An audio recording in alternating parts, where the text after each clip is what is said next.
Halo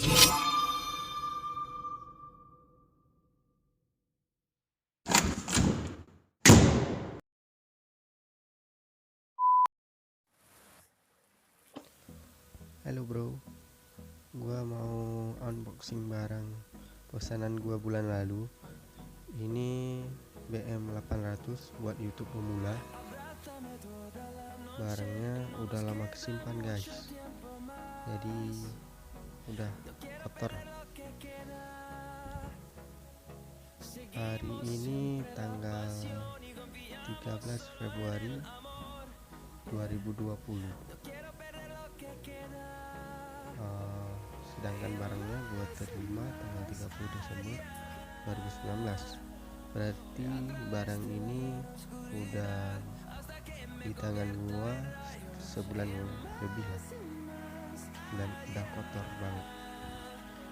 Karena kesibukan gua sendiri, gua nggak sempat unboxing.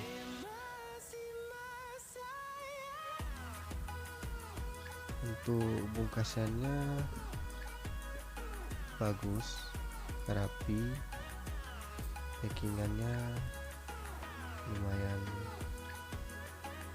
serius lah. Oke, ayo kita tengok unboxingnya.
Cocok untuk studio kecil, rekaman profesional, peredam kejut elastis bawaan, mencegah gesekan, nada hangat lembut, cocok untuk instrumen vokal akustik, kebisingan latar belakang rendah, dan tingkat tekanan akustik tinggi.